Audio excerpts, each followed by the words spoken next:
funções da palavra de Deus. Funções da palavra de Deus. E quando nós pensamos em funções, irmãos, todos nós temos um livro na nossa mão, a maioria, a que chamamos Bíblia Sagrada, Palavra de Deus, e este livro não está aqui por acaso. Inclusive, eu estou a pensar agora na nossa versão que nós temos, que eu tenho na minha mão, talvez vocês possam não ter essa versão, porque há várias versões, mas é João Ferreira de Almeida, e pensar que João Ferreira de Almeida não o apanharam em pessoa, mas queimaram-no em esfinge. Portanto, não conseguiram matá-lo, mas queriam matá-lo por causa dele ter traduzido para o português a Bíblia Sagrada, no tempo da Inquisição. Eu dou graças a Deus por este, e ainda ontem passei também no mosteiro, onde o tradutor da Bíblia em espanhol viveu, a chamada Reina Valera, e daí desse convento saíam Bíblias para toda a Espanha de contrabando. E mais tarde, sim, foram apanhados, foram mortos. Mas a importância da Bíblia, há muita gente que não dá importância à Bíblia. Mas, irmãos, acreditem que é um milagre a palavra de Deus, nesta manhã, estar nas nossas mãos. Eu quero dizer algumas coisas muito simples para vos fazer pensar e fazer-me a mim pensar. E a primeira coisa que eu vos quero dizer é que a Bíblia não foi escrita para dizer aquilo que eu quero que Deus diga, mas ela foi escrita para dizer aquilo que Deus quer que saibamos. Lembra-te disto, a Bíblia não foi escrita para dizer aquilo que tu queres que ela diga, mas ela foi escrita para dizer aquilo que Deus quer que tu ouças e que tu aprendas. Então a Bíblia, inclusive, tem muitos inimigos. Há gente que tem um ódio tão grande à Bíblia, porque a Bíblia revela Deus. A Bíblia mostra-nos quem é Deus. A Bíblia mostra o caminho que o homem deve percorrer para chegar a Deus. A Bíblia fala do grande amor de Deus pela humanidade perdida.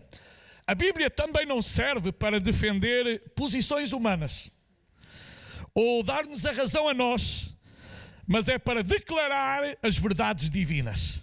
Amém? Então, meus amados irmãos, não pensem em ir buscar um versículo para defender as tuas ideias, mas lembra-te sempre que a Bíblia dirá apenas aquilo que Deus quer que ela diga.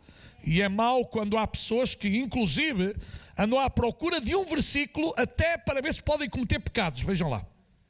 Eu já encontrei pessoas, eu estou a dizer isto, já encontrei pessoas que andam a ver na Bíblia se arranjam um furinho para fazer aquilo que elas querem. Isso é um grande erro. Então, e a Bíblia também não diz tudo o que eu quero saber, mas diz tudo aquilo que eu preciso saber. Há pessoas que gostariam de saber tudo, só sabe tudo Deus. Mas é interessante que Deus na Bíblia deixou-te tudo o que tu necessitas saber para ser salvo. E o mais importante é que esta salvação fala do amor de Deus por cada um de nós, do amor de Deus pela humanidade. E é interessante que há um salmo que penso que muitos de vocês já leram, o Salmo 119, que valoriza a palavra de Deus de uma maneira extraordinária. E o que é a palavra de Deus dá-lhe vários sinónimos, ou nomes inclusive. Por exemplo, quando vocês leem, e não vamos ter tempo para ler o Salmo 119.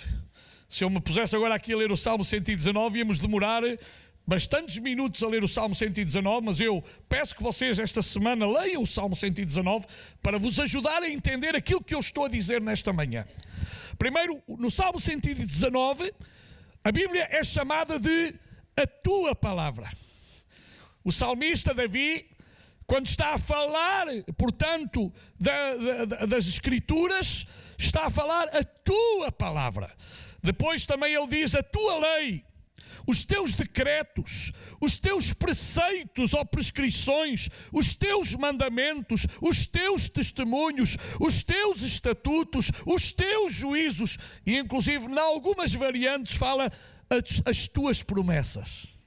É fantástico, irmãos, como o salmista consegue usar, portanto, várias palavras para definir, na verdade, o que é a palavra de Deus.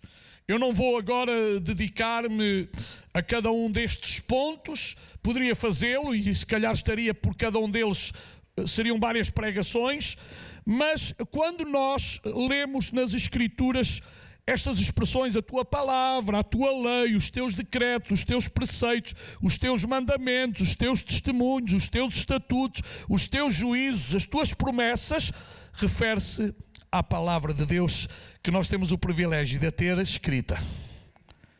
Amém? Isto é um privilégio. Sabem porquê? Ainda existem mais de 1000 povos que não têm a língua na sua própria língua. Nós somos privilegiados. Ainda há muita gente que não tem na sua língua, que a Bíblia não é acessível para eles lerem, mas nós oramos a Deus para que Deus capacite homens e mulheres para traduzirem a Bíblia para todas as línguas e dialetos, portanto, do nosso mundo. Depois também, o propósito da Bíblia é revelar a verdade de Deus e os seus propósitos. E o maior e grande propósito de Deus é a salvação do ser humano. O ser humano que em Gênesis cai, que em Gênesis se rebela contra Deus. Logo mais há uma promessa maravilhosa de se levantar um Salvador. Alguém que tem a capacidade de perdoar, de levar sobre si os nossos pecados, para que através do seu sacrifício sejamos salvos por ele, Jesus Cristo. Amém? Então a Bíblia, desde o Gênesis até o Apocalipse, nós vemos todo um fio condutor para mostrar-nos a nós o propósito que Deus tem para a sua igreja, para as nossas vidas. E a maioria dos símbolos encontrados no Antigo Testamento apontam para Cristo. Lembrem-se disto. A maioria dos símbolos que nós encontramos no Antigo Testamento apenas estão a dizer que mais à frente virá alguém que vai cumprir todas essas coisas. Deixará de ser um símbolo para nele próprio ser essa pessoa de quem os símbolos estavam a apontar. E eu fico tão triste quando hoje há tantas pessoas agarradas aos símbolos. E há igrejas que estão cheias de tudo que é símbolos, mas esquecem-se que a finalidade desses símbolos era revelar a pessoa bendita de Jesus Cristo. Era fazer com que tu e eu olhemos para Jesus Cristo, o autor e o consumador da nossa fé, o único que pode salvar o homem dos seus pecados. Nenhum símbolo me pode ajudar. Os símbolos apenas me servem para eu olhar para um futuro. Quando Deus, no Antigo Testamento, está a dar o tabernáculo, está a dar o templo, Deus já está a projetar a tua e a minha salvação. Para que hoje eu não me agarre mais a essas coisas, mas eu me agarro ao Cristo que ressuscitou dos mortos, ao Cristo que vive, ao Cristo que está à destra do Pai, intercedendo por mim e intercedendo por ti. Agarra-te a Cristo. Aleluia. A rocha que deu água. Quem é aquele que nos sacia? Jesus Cristo. O maná que alimentou o povo de Israel no deserto, o pão da vida. Jesus é o nosso pão da vida. Irmãos, cuidado, quando hoje há tanta gente que está agarrada a coisas que nada podem fazer, quando aquele que vive está no nosso meio, em espírito e em verdade, e quer tocar a tua vida, a minha vida, as nossas vidas, porque só Ele pode fazer um milagre nos nossos corações. Por exemplo, nesta manhã, nós vamos celebrar a ceia do Senhor. E nós temos aqui 2 símbolos. Amém? Até se eu fosse olhar, tínhamos, sim, é o mesmo símbolo. Estava a olhar agora para as uvas, está ali. Temos 2 símbolos, o pão e o que é que... O pão em si, o vinho em si, não é o importante. O importante é aquilo que sucedeu na cruz do Calvário, por mim e por ti. O pão e o vinho apenas estava, quando Jesus deu aos seus discípulos, Jesus estava a dizer que o seu corpo seria ferido e seria traspassado e sairia sangue. Pão simboliza o corpo, o vinho simboliza o sangue, ou seja, o sacrifício de Jesus Cristo na cruz do Calvário, que pagou o preço que eu e você jamais poderíamos pagar. E a Bíblia diz que enquanto nós estivermos aqui neste mundo,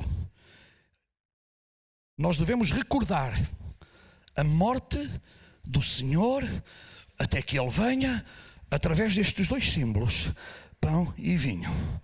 E quando eu e vocês o estamos a fazer com consciência, não como um ato religioso, irmãos, não como alguma coisa que no primeiro domingo do mês fazemos como é habitual, porque isso não terá valor se for apenas isso.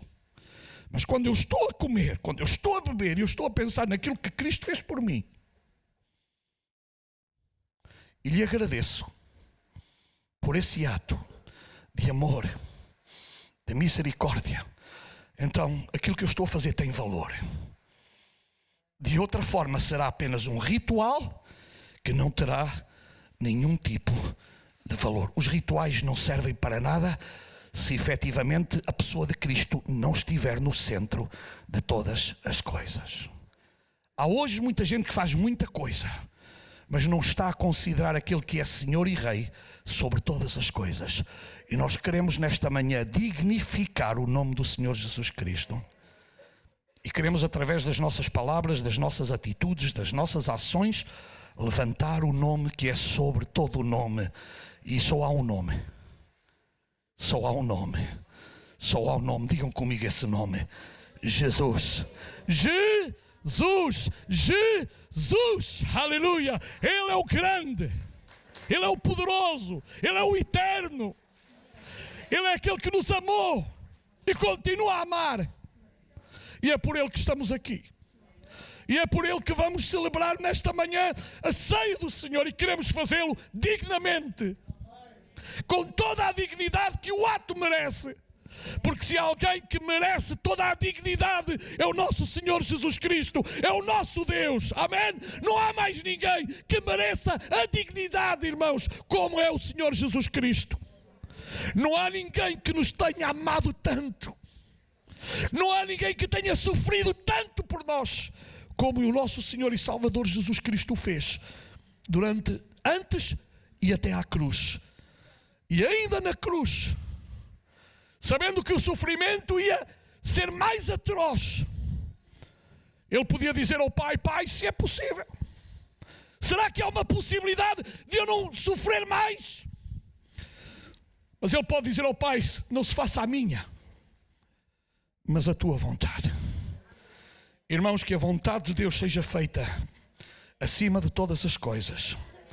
E através das nossas vidas, atitudes, que seja sempre a vontade de Deus. Aleluia. Na Páscoa, nós temos também vários símbolos. Está-se a aproximar a época da Páscoa. Nós temos o sangue. Primeiro temos de ter o cordeiro. E o que é que no Evangelho fala sobre o cordeiro? Quem é o cordeiro? Jesus Cristo. O que é que João Batista disse?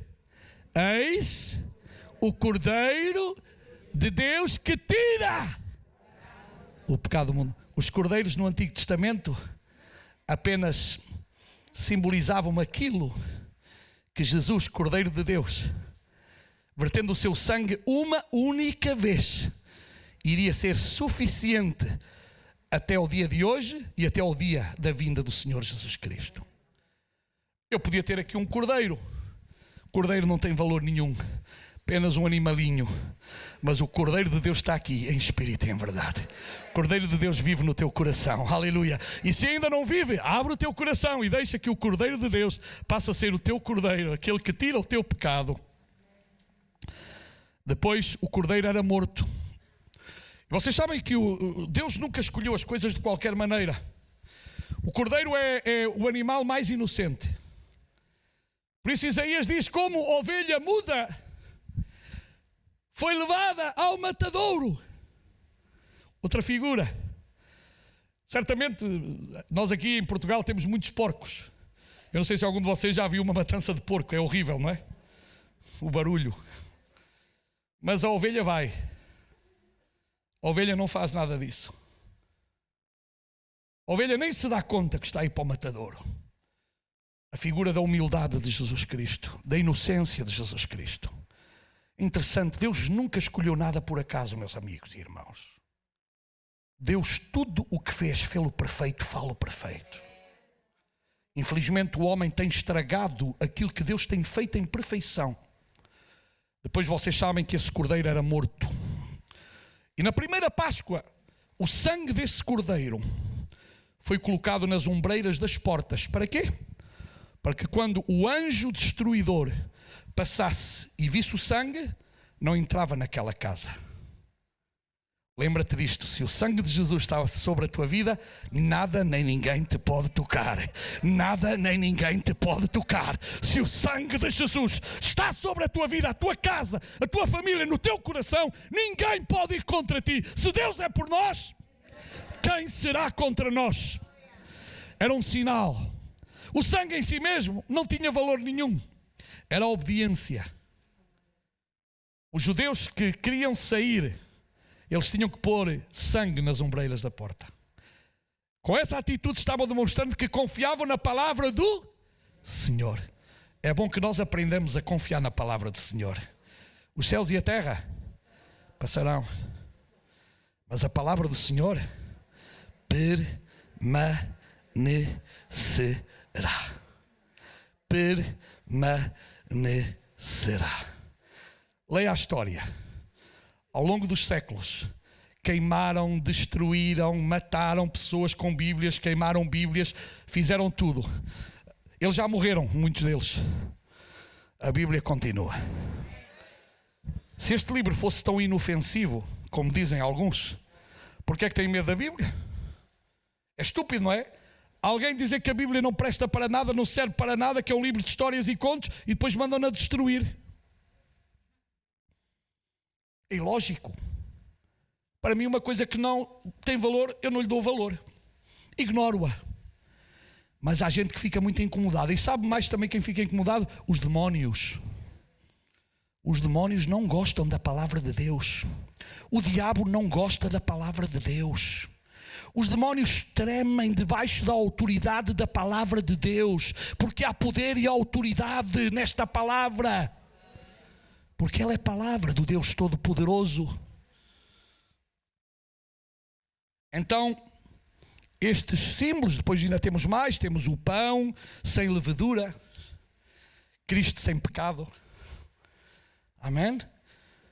E Deus não quer ver pecado em nós.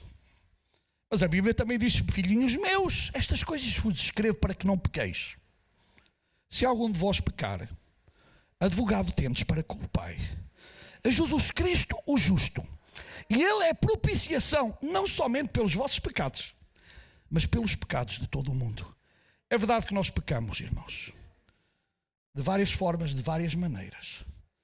Mas ainda bem que em Jesus nós temos a solução para os nossos pecados. Em Jesus Cristo nós temos o perdão para os nossos pecados quando eles são confessados, quando eles são levados ao Senhor com o coração sincero e com uma certeza de que o sangue de Jesus Cristo, seu Filho, nos limpa e purifica de todo o pecado. Aleluia. Depois nós vamos ter, e eu vou andar por alto, o tabernáculo.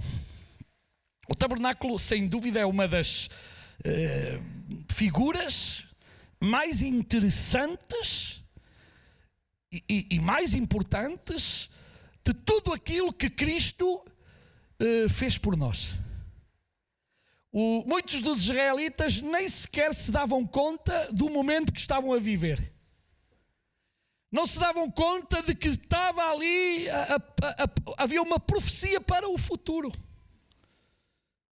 E todos aqueles utensílios certamente apontavam para Cristo. E é interessante que o escritor da Epístola aos Hebreus escreve que Cristo é o mediador de uma aliança superior, com promessas superiores, fundamentadas num sacrifício superior, porque os sacrifícios anteriores não eram superiores, eram comuns, eram normais, mas o sacrifício de Cristo foi o único sacrifício superior, porque foi o sacrifício que veio do céu. Amém? Veio do céu. Jesus veio do céu à terra. É por isso que João diz: o Verbo se fez carne e habitou entre nós. Evangelho segundo São João. No princípio era o Verbo estava com Deus e o Verbo era Deus, e esse Verbo veio para salvar e buscar todo aquele que estava perdido. Então, irmãos, o povo de Israel viveu esse tempo maravilhoso no qual tudo era representativo. Nada era real, mas representava alguma coisa que iria acontecer. E a obra redentora de Cristo é perfeita. E é interessante que vocês sabem que todo o projeto do tabernáculo, todo o projeto foi desenhado por Deus. O homem apenas fez de acordo com o projeto de Deus. Havia centímetros, milímetros, tudo a cumprir. Cores, tudo. Ninguém ali pode dizer: é que eu não gosto disto. É que eu acho que é assim. Ou que eu acho que é assado. Não. Eles tiveram que fazer de acordo com o projeto de Deus. E a igreja hoje tem a responsabilidade de fazer todas as coisas de acordo com o projeto de Deus. Porque Deus continua a dizer: Jesus disse: eu edificarei a minha igreja, e as portas do inferno não prevalecerão contra ela. Ninguém tem o direito de alterar o projeto de Deus. Quantos homens hoje em muitas igrejas estão a alterar o projeto de Deus? E a mim dói-me. Às vezes choro, às vezes fico indignado de ver coisas, de ouvir coisas que nada têm a ver com o projeto que Deus tem na sua palavra. Você quer conhecer o projeto de Deus? Leia a Bíblia. Na Bíblia está esclarecido todo o projeto de Deus para nós, família, para nós como casamento. O projeto de Deus está todo aqui. Tu só tens que ir ao manual, porque este projeto não é meu, não é teu, é o projeto de Deus. E tem que ser feito de acordo com o seu projeto. Quando nós não fazemos de acordo com o projeto, falha, é destruído, muda. E Deus não pode estar numa coisa que não tem a sua assinatura. Deus não pode estar numa coisa pela qual Ele nunca se responsabilizou. Porque Deus só se responsabiliza pela sua palavra, não é pela palavra dos homens, desculpe. Quando os homens fogem da sua palavra. Quando tu e eu falamos a palavra de Deus, Deus responsabiliza-se. Porque é a sua palavra. Mas quando tu alteras o projeto de Deus, Deus não tem nenhuma responsabilidade. O responsável és tu. Por isso a Bíblia diz que se queixa o homem. Queixa cada um dos seus pecados. E meus irmãos, muitas vezes nós estamos a ouvir de pregadores que ensinam coisas bárbaras. Versículos fora do contexto. Irmãos que estão a introduzir o judaísmo, e eu vou dizer isto até que eu veja que acaba o judaísmo dentro da igreja. Pondo objetos na igreja, quando Cristo substitui todos os objetos. Você não precisa de mais objetos. Você precisa de Cristo no seu coração, Cristo na sua vida. A igreja precisa que Cristo continue a ser o centro da igreja. Só Ele é o centro da igreja. E quando nós estamos no centro, podemos ter a segurança que Ele está conosco todos os dias, até à consumação dos séculos. É bom ter esta certeza, mesmo em momentos de desânimo, que temos momentos difíceis pelos quais passamos. Mas há uma coisa que sabemos: eu estou contigo, disse Jesus, todos os dias, até ao final dos séculos. E isto faz-me caminhar. Isto faz-me levantar a minha cabeça para os montes, de onde virá o meu socorro e o teu socorro. E o nosso socorro vem do Senhor que fez os céus e a terra. Aleluia. Não vem da religião, não vem das coisas, não vem dos governos, não vem da ONU. O nosso socorro vem do Senhor. Diga comigo: o meu socorro vem do Senhor. Diga outra vez: o meu socorro vem do Senhor. Aleluia. Vem do Senhor, meus irmãos. Não esperes que o teu socorro venha de outro sítio qualquer. Mas o nosso socorro vem do Senhor. Aleluia. Então, a obra redentora de Cristo é perfeita. Hoje não necessitamos mais dos móveis e dos utensílios que serviam de símbolo da presença de Deus no tabernáculo. Na nova aliança, a adoração a Deus não está mais centralizada num determinado templo terreno. Não é mais um santuário terreno, mas a própria igreja é o templo onde a presença de Deus habita com o seu povo através da pessoa do Espírito Santo. Aleluia. Este é o templo, tu és o templo do Espírito Santo. Eu não preciso ir a mais cidade nenhuma para entrar em nenhum templo, porque o meu corpo é templo do Espírito. Deixa que o teu corpo seja templo do Espírito Santo. Aqui está a pessoa do Espírito Santo. A igreja é o corpo de Cristo. Então não precisamos de uma casa física. Entendam? Não, eu fico muito aborrecido com certas pessoas que estão agarradas aos locais. Qualquer dia nós não vamos estar aqui. Iremos para outro sítio maior. Isto passou, isto não é importante, sabe porquê? O importante não é o local, o importante são vocês, sou eu. Somos nós as pessoas. Deus não está interessado em tijolos. Mas sabe uma coisa? Eu tenho visto que há pessoas que ficam agarradas às coisas. Agarra-te a Cristo. Agarra-te a Cristo. Ou irmãos, eu poderíamos falar de lugares onde eu fui abençoado. Mas isso não é o importante. O importante é que Deus me abençoou. Não fiques agarrado. Há gente hoje agarrada ao passado, a lugares, como se os lugares fossem importantes, e esquece que aqui quem é importante é Jesus. Jesus é que é importante. Mas imagina-se que já não temos ninguém. A primeira casa de oração ali no bairro, que era uma coisinha pequenina, não sei se levava 30 pessoas. Se as pessoas dissessem, não, só lá que estava a presença do Senhor. Graças a Deus que saímos de lá e fomos para a Ferreira Jorge. Graças a Deus que viemos para aqui. Graças a Deus qualquer dia iremos para o outro lado. Graças a Deus. Porque o importante são os lugares. O importante é Cristo. Tenha cuidado, irmão, quando você se agarra às coisas em vez de se agarrar a Jesus. Porque Jesus é que é a rocha da tua e da minha salvação. Amém? Amém. E 1 Coríntios 3,16...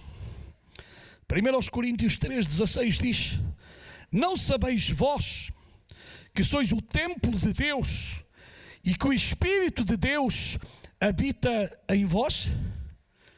Não sabeis vós? Os irmãos sabem ou não sabem? Foram poucos a menos, talvez alguns não saibam, fico a saber hoje. Somos templo do Espírito Santo. E segundo aos Coríntios 6,16: e que consenso tem o templo de Deus com os ídolos? Porque vós sois o templo de Deus vivente. Como Deus disse, nele habitarei, e entre eles andarei, e eu serei o seu Deus, e eles serão o meu povo. Neles, pessoas, habitarei. A Bíblia não diz neles, templos ou casas de oração, habitarei. Quando nós não estamos aqui, desculpem, Jesus não está aqui. Porque Jesus não está no meio das pedras. Jesus vive no teu e no meu coração, irmãos. Fiquem com isto. Jesus vive com as pessoas. Não é com os locais, irmãos. É por isso que Paulo aos Efésios, no capítulo 2, versículo 19, diz assim: assim que já não sois estrangeiros, nem forasteiros, mas concidadãos dos santos e da família de Deus, edificados sobre o fundamento dos apóstolos e dos profetas, de que Jesus Cristo é o quê? Principal pedra de esquina. Não são os profetas, não são os apóstolos, como alguns querem se colocar em primeiro lugar. O fundamento da igreja é Jesus Cristo.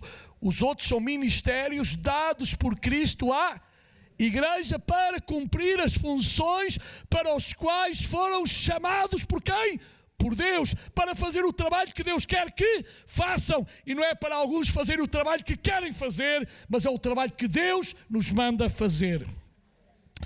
E no 22 diz assim, desculpem, no 21, no qual todo o edifício, aqui edifício não é pedra, somos nós, no qual todo o edifício bem ajustado cresce para templo santo no Senhor. E diz, no qual também vós juntamente sois edificados para a morada de Deus em Espírito. Aleluia, aleluia. Não há mais necessidade da Arca da Aliança. Estou a dizer uma verdade, quero um amém. Não há mais necessidade da Arca da Aliança, pois Cristo é a revelação final de Deus à humanidade. A Arca da Aliança falava de Deus, Deus está aqui através da pessoa bendita de Jesus Cristo. Então, irmãos, eu não preciso aqui mais nenhuma Arca da Aliança, eu não preciso aqui de nenhum altar de sacrifícios, porque o meu altar e o teu altar está aqui em espírito e em verdade.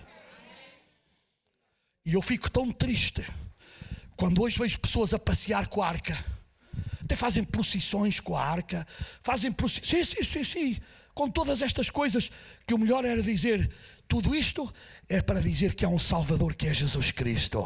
Tudo isto é para apontar a solução que Deus deu para o pecado da humanidade. E a única solução para o pecado da humanidade é Jesus Cristo, que quer que todo o homem seja salvo e venha ao conhecimento da verdade. Aleluia. E nele, Jesus, podemos contemplar a justiça e a santidade divina. Também não há necessidade de um altar de holocausto e nem do propiciatório, pois Cristo ofereceu-se a si mesmo, uma vez por todas, como propiciação definitiva pelos pecados de todo o povo. Cristo é a luz do mundo e já não é necessário o candelabro, porque Cristo, que é a luz, vive entre nós. Eu não preciso de um candelabro para me iluminar, eu preciso de Cristo para me iluminar, amém? Eu não preciso. Ele também, Jesus, é o verdadeiro pão da vida que desceu do céu. É Ele quem nos alimenta, é Ele quem nos purifica, é Ele quem nos leva à santificação, enquanto nós aguardamos o dia maravilhoso da sua vinda em glória, quando Ele virá buscar a sua igreja. Aleluia. Também não precisamos mais do altar de incenso. E nós temos nesta manhã louvado a Deus. O perfume dos santos tem chegado às narinas de Deus. Amém?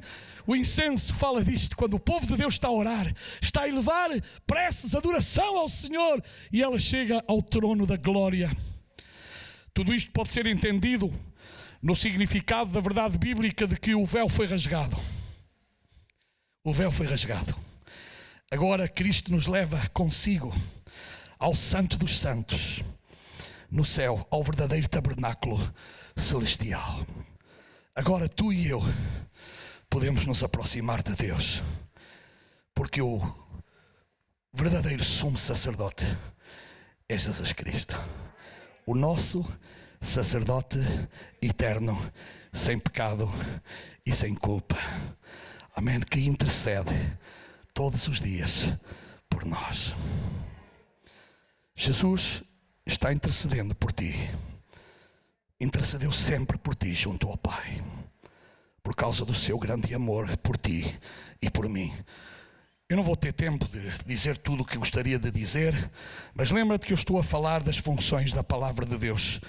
E a função principal da palavra de Deus também é ensinar-nos a verdade. A verdade que nos fez livres e que nos continuará a manter livres se verdadeiramente dermos ouvidos de ouvir para ouvir a palavra de Deus. E a Bíblia é clara, aquele que tem ouvidos para ouvir, ouça a palavra de Deus. A palavra de Deus também alimenta a minha fé e a tua fé. À medida que ouvimos e que lemos a palavra de Deus, aumenta a nossa fé. Eu estou a pensar naquelas pessoas no tempo de Jesus que não o tinham visto, mas que alguém lhes falou de Jesus. Alguém lhes disse que Jesus tinha poder e acercaram-se de Jesus. E por causa de se terem acercado de Jesus, receberam aquilo que necessitavam. E foram salvos e foram perdoados pelo amor que há na pessoa bendita de Jesus Cristo. A Bíblia é a verdade. A Bíblia ensina-nos apenas a verdade. A Bíblia abre os nossos olhos para entender, por meio do Espírito Santo, aquilo que Deus tem preparado para a sua igreja e para o seu povo. Vamos dar mais crédito à palavra de Deus. Vamos aprender mais da palavra de Deus. Vamos ler mais, vamos meditar mais. Deixemos que Deus fale aos nossos corações através da sua palavra.